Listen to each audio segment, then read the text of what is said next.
इयत्ता 12वी विषय इतिहास पाठ क्रमांक 7 भारत निर्वसाहतीकरण ते एकीकरण स्वाध्याय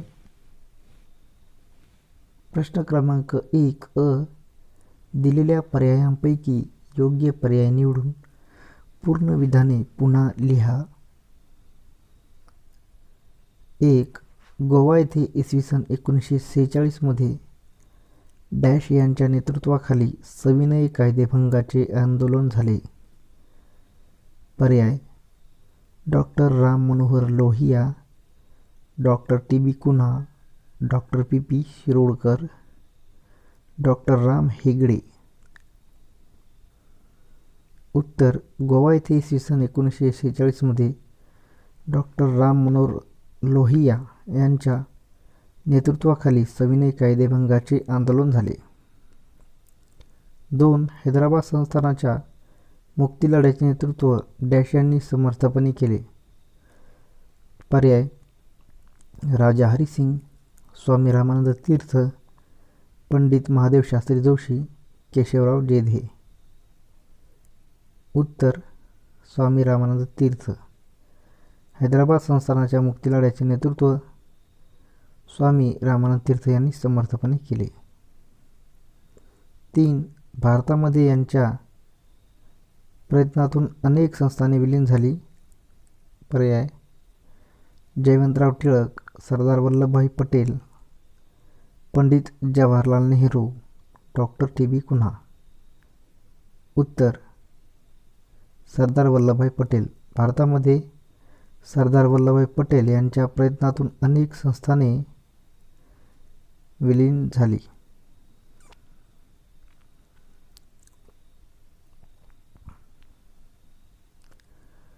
ब. पुढील संचामधील ब गटातील चुकीची जोडी दुरुस्त करून लिहा. 1. हैदराबाद संस्थानाचे विलीनीकरण स्वामी रामानंद तीर्थ. 2. काश्मीर संस्थानाचे विलीनीकरण शेख अब्दुल्ला. 3. गोवा मुक्तीलढ्यातील मोलाचे योगदान मोहन रानडे. 4. पुदुच्चेरी येथील कामगार नेते व्ही. सुब्बय्या. तर यातील चुकीची जोडी आहे काश्मीर संस्थानाचे विलीनीकरण शेख अब्दुल्ला.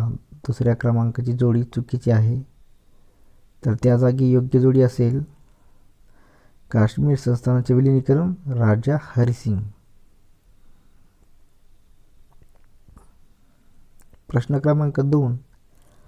ऐतिहासिक ठिकाणे, व्यक्ती वा घटना यासंबंधीची नावे लिहा. 1. भारत स्वतंत्र झाला त्यावेळी भारतात विलीन न झालेले सौराष्ट्रातील संस्थान जुनागड.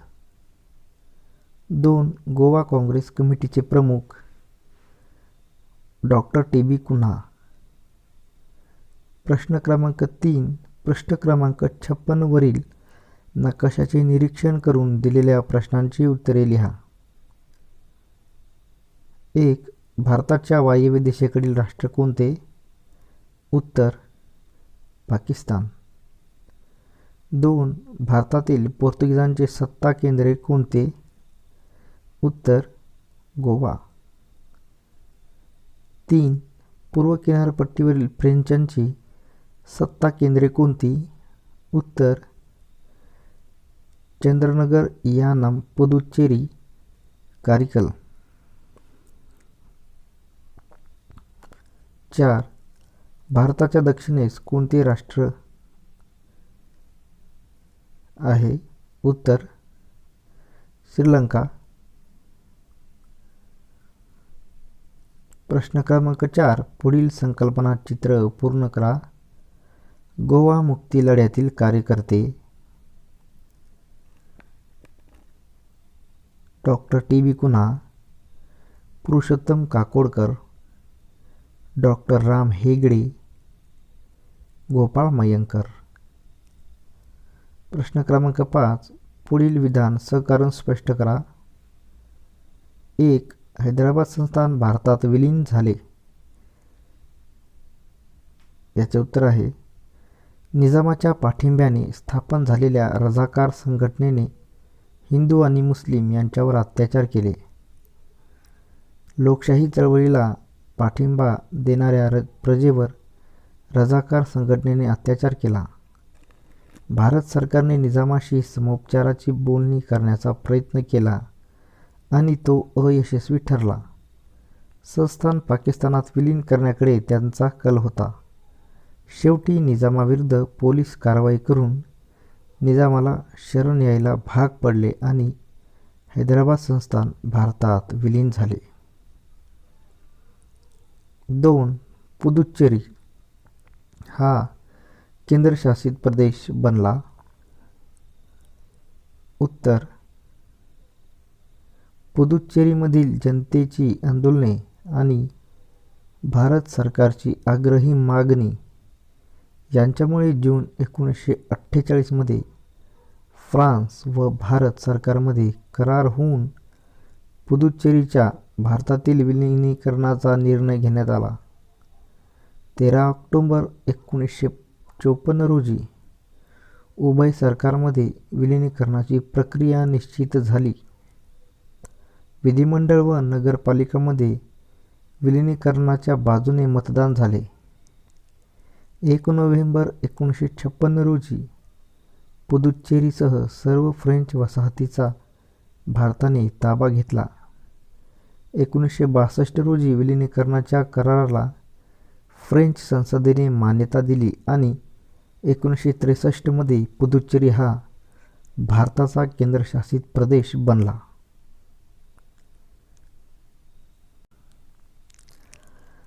प्रश्न क्रमांक 6. तुमचे मत नोंदवा. 1. हैदराबाद संस्थानात आंध्र, कर्नाटक, महाराष्ट्र परिषदांची स्थापना झाली.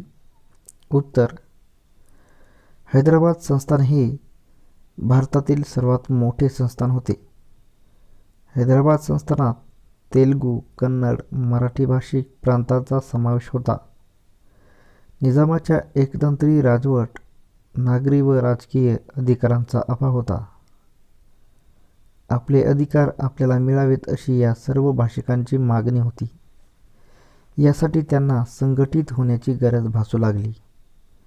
या जाणीवेतूनच संस्थानातील तेलुगू भाषिकांनी तेलंगण भागात आंध्र परिषद, मराठी भाषिकांसाठी मराठवाडा भागात महाराष्ट्र परिषद आणि कर्नाटक भागात कर्नाटक परिषद या संस्थांची स्थापना केली.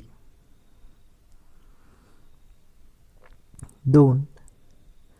इसवी सन 1961 पर्यंत गोव्यातील पोर्तुगीज राजवट अबाधित राहिली. उत्तर: भारताला स्वातंत्र्य मिळाल्यावर पोर्तुगीजांनी भारतातील वसाहतींना स्वातंत्र्य देणे अपेक्षित होते, परंतु त्यांनी गोवा सोडण्यास नकार दिला. गोवा मुक्तीसाठी तेथील जनतेने काही संघटना स्थापन केल्या. डॉ. टी. कुन्हा यांच्यासारख्या अनेक नेत्यांनी सत्याग्रह व आंदोलने केली. पोर्तुगीज सरकारने या नेत्यांना तुरुंगात टाकले आणि जनतेवर अत्याचार करण्यास सुरुवात केली. गोव्यातील जनतेच्या लोक भावनेची दखल घेत केंद्र सरकारला म्हणजे पंडित जवाहरलाल नेहरूंना त्यांची दखल घ्यावी लागली. त्यांनी ऑपरेशन विजय ही लष्करी कारवाई करून गोवा पोर्तुगीजांच्या ताब्यातून मुक्त केला. संस्थानाच्या विलिनीकरणाच्या मानाने पोर्तुगीज आणि फ्रेंच वसाहतींचे भारतात फार उशिरा विलिनीकरण झाले.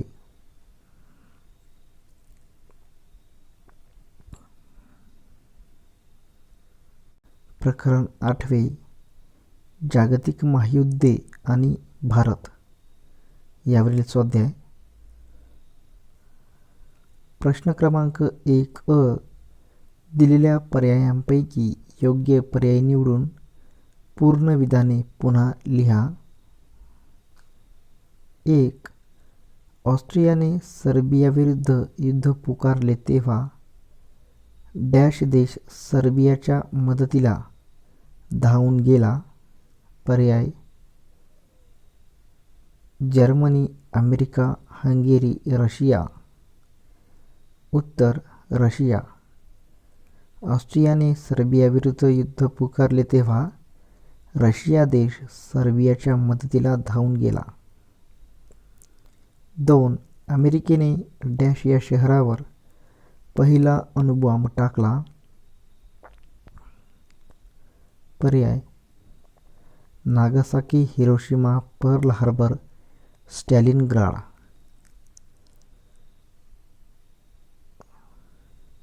उत्तर हिरोशिमा. अमेरिकेने हिरोशिमा या शहरावर पहिला अणुबॉम्ब टाकला. ब. पुढील संचामधील ब गटातील चुकीची जोडी दुरुस्त करून लिहा. अ गट, ब गट. 1. America, Woodrow Wilson. 2. England, Winston Churchill. 3. Germany, Hitler. 4. Italy, Linlithgow. तर यामधील चुकीची जोडी आहे 4. Italy, Linlithgow. तर या जागी बरोबर जोडी असेल इटली, मुसोलिनी. प्रश्न क्रमांक 2. ऐतिहासिक ठिकाणे, व्यक्ती वा घटना या संबंधीची नावे लिहा. 1. पहिल्या महायुद्धातील इंग्लंड, फ्रान्स, रशिया या राष्ट्रांचा गट, दोस्त राष्ट्र. 2. पहिल्या महायुद्धातील जर्मनी, ऑस्ट्रिया, तुर्कस्तान, बल्गेरिया या राष्ट्रांचा गट, अक्ष राष्ट्रे.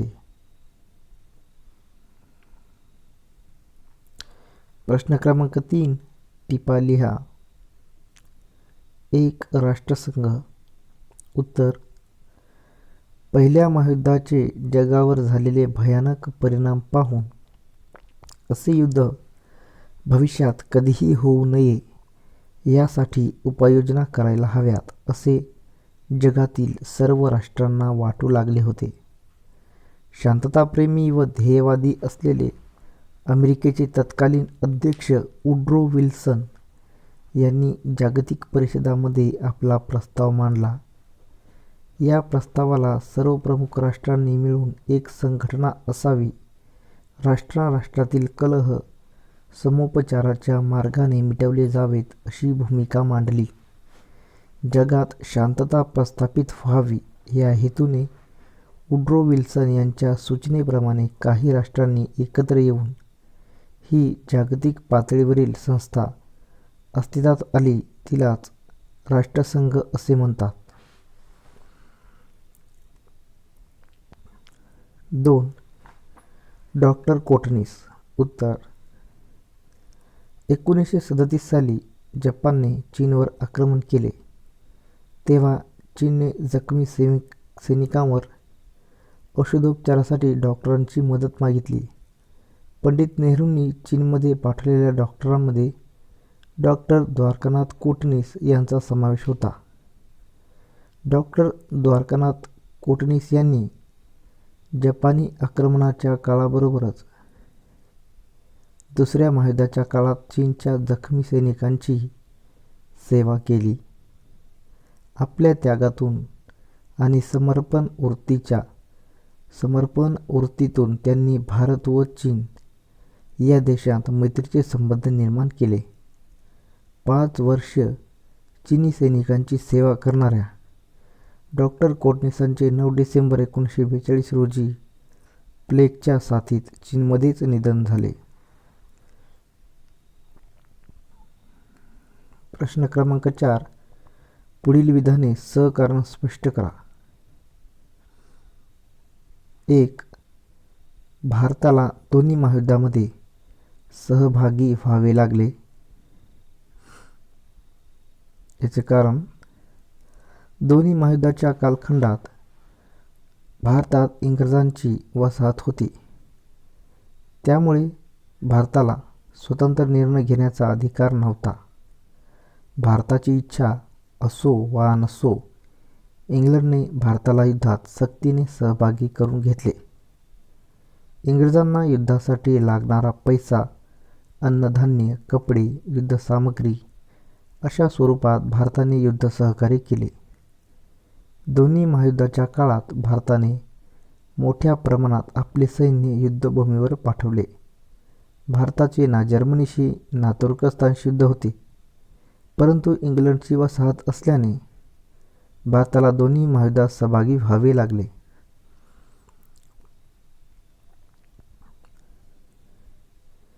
2. इंग्लंडने भारतातून काढता पाय घेण्याचा निर्णय घेतला.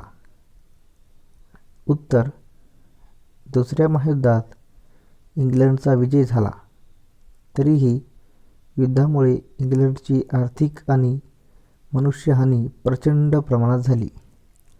कमकुवत झालेल्या ब्रिटिश सत्तेचा भारतीय जनतेवरील व भारतीय सैनिकांवरील असलेला दरारा कमी झाला. या काळात भारतात स्वातंत्र्य लढा तीव्र झाला. नाविक दलाचा उठाव, जनतेतील चळवळी दडपून टाकणे ब्रिटिश सरकारला कठीण जात होते. यापुढे आपण भारतातील सत्ता टिकवू शकणार नाही याची जाणीव ब्रिटिश राज्यकर्त्यांना झाली. त्यामुळे इंग्लंडने भारतातून काढता पाय घेण्याचा निर्णय घेतला. प्रश्न क्रमांक 5. पुढील प्रश्नांची सविस्तर उत्तरे लिहा. 1. दुसऱ्या महायुद्धाची कारणे लिहा. उत्तर: सन 1939 ते 1945 या दीर्घ काळात झालेल्या दुसऱ्या महायुद्धाची कारणे पुढील प्रमाणे आहेत. 1. पहिल्या महायुद्धानंतर विजेत्या राष्ट्रांनी व्हर्सायच्या तहात जर्मनीवर अपमानास्पद अटी लादल्या, त्यामुळे जर्मनी व तिच्या मित्रराष्ट्रांमध्ये असंतोष निर्माण झाला. 2. जर्मनीत नाझी हिटलरने सत्ता हस्तगत करून व्हायचा तह फेटाळून लावला. 3. नाझी हिटलरने लष्करी सामर्थ्य वाढवून जर्मनीला पुन्हा सामर्थ्यशाली बनवले. सैन्यबल, आरमार आणि वायुदल समर्थ करण्यावर भर दिला. सोव्हिएट रशिया हे साम्यवादी राष्ट्र या काळात समर्थ बनत होते. रशिया बलवान होणे हे भांडवलशाही राष्ट्रांना खुपत होते. रशिया जर्मनीचा शत्रू असल्याने जर्मनीच्या आक्रमक धोरणाकडे इंग्लंड व फ्रान्सने दुर्लक्षित केले. 5. 1938 मध्ये जर्मनीने चेकोस्लोव्हाकियाचा सुडेटन प्रांत जिंकला. पोलंड या सर्व राष्ट्रांनी मान्य केलेल्या तटस्थ राष्ट्रावर 1939 मध्ये हिटलरने आक्रमण केले.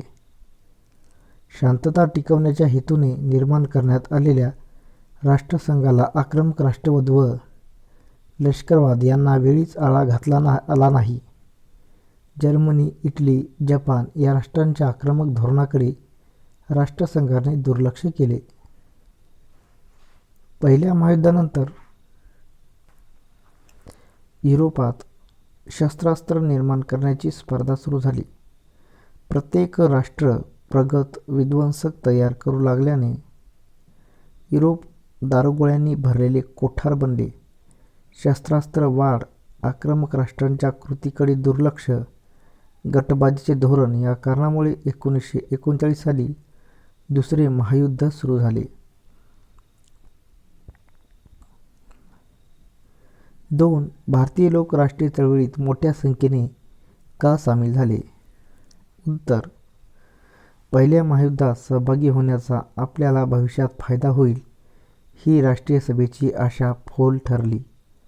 त्यामुळे दुसऱ्या महायुद्धाच्या वेळी राष्ट्रीय सभेने स्वातंत्र्याची मागणी नेटाने पुढे केली. इंग्लंडला युद्धकाळात मनुष्यबळाची व पैशाची गरज निर्माण झाली. सरकारने भारतात लष्कर भरती सुरू केली. वेळप्रसंगी भरती सक्तीची केली. पैसा उभारण्यासाठी जनतेवर ज्यादा कर लादणे, व्यापार व उद्योगावर मोठ्या प्रमाणावर कर वाढवले. युद्धकाळात जीवनावश्यक वस्तूंची किमती वाढवल्या. महागाई वाढली. औद्योगिक मंदीमुळे बेकारीचे प्रमाण वाढले. भारतातील या सर्व परिस्थितीला ब्रिटिशांचे आर्थिक शोषणाचे धोरणच कारणीभूत आहे याची जाणीव भारतीयांना झाली. राष्ट्रीय सभेने इंग्लंडला आर्थिक सहकार्याच्या बदल्यात स्वातंत्र्याची केलेली मागणी इंग्लंडने फेटाळली. राष्ट्रीय सभेने स्वातंत्र्याची चळवळ तीव्र केली. कामगार, शेतकरी व मध्यमवर्गीय हे सर्व ब्रिटिश सत्तेच्या विरोधात राष्ट्रीय चळवळीत मोठ्या संख्येने सहभागी झाले.